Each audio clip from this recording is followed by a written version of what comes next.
my name is Grace Mbwete, and this lecture is based on Introduction to Database System.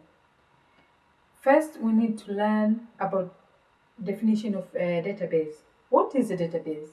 Is it a collection of files or a collection of records? A database can be simply defined as a collection of organized data which can be easily accessed, managed, updated by a computer program. In a database management system, this is a special software that is used to manage and query a database. So what are the properties of databases? Sharing of data is the first one. The second one is ability to have more than one user, a multi-user system. A database also supports multiple view of data. That means the same data can be viewed by many users at the same time.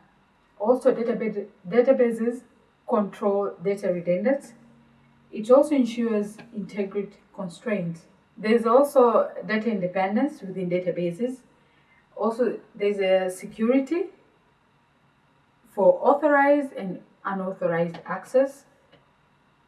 Databases also provide insulation between program and data.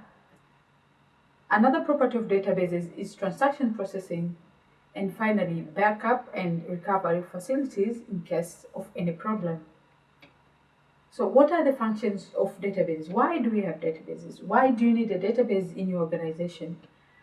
First is to organize and store data or information so that it can be used by that particular organization.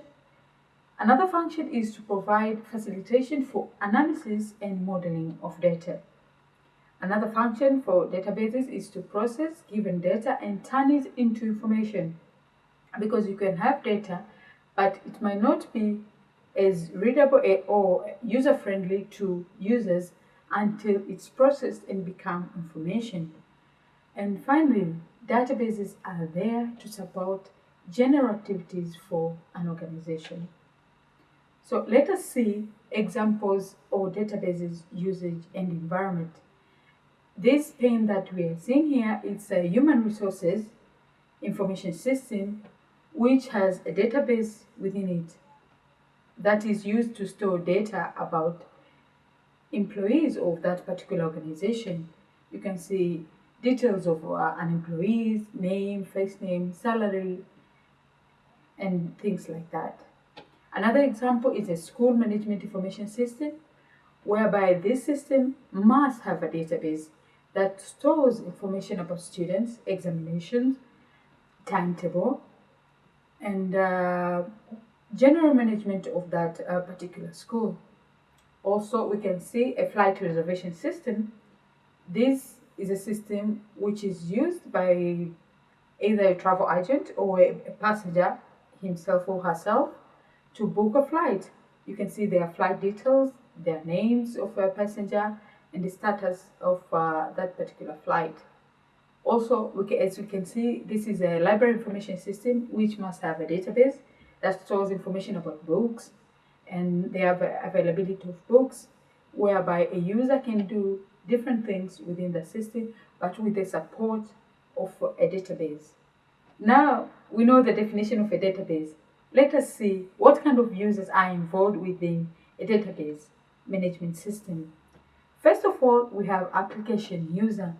This is an end user who is not sophisticated or is not technical, that uses the existing application program to perform their daily task by using that database. Another user is application programmer. This is a technical user whose function is to implement specific application program that will be used to access the database. Another user is a database administrator. This could be an individual or a group of people who are responsible for authorizing access, monitoring the use, and managing all the resources that support the use of a database system. Now, let us learn on how to classify a database management system. The first way of classifying database is by using a data model. For example, you can have a network database or hierarchical database or relational database. Relational databases are the most popular one used today.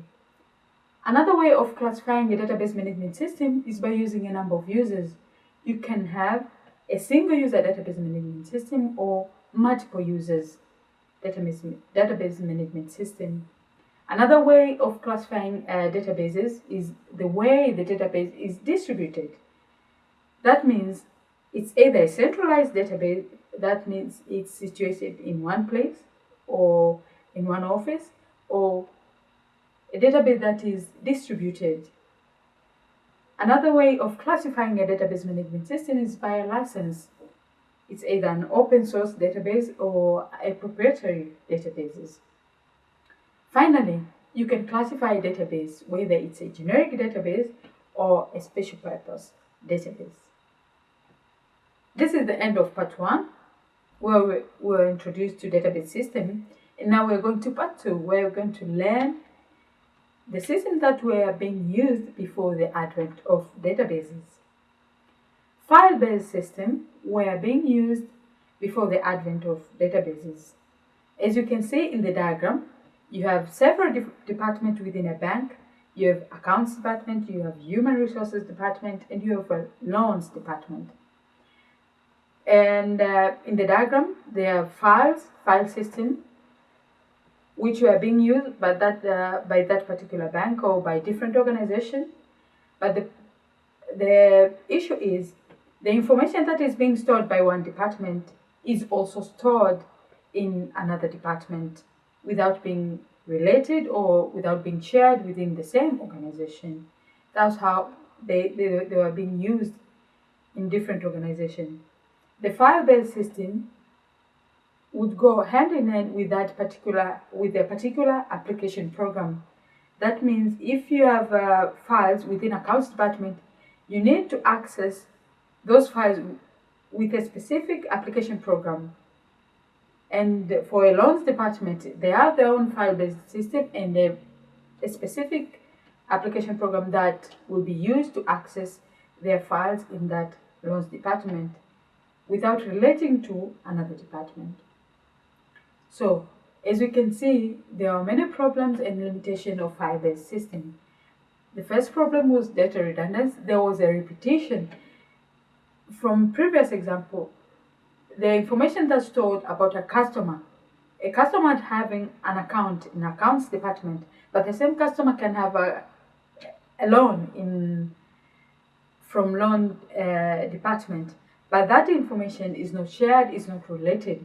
So the loans department would store their own information and the accounts department will store their own information, but this is the same customer.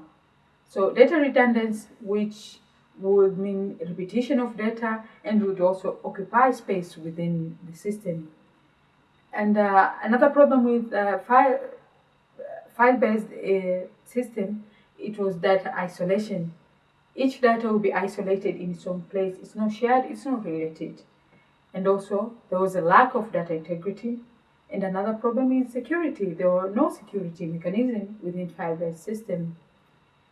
And finally, file-based system did not allow concurrent access.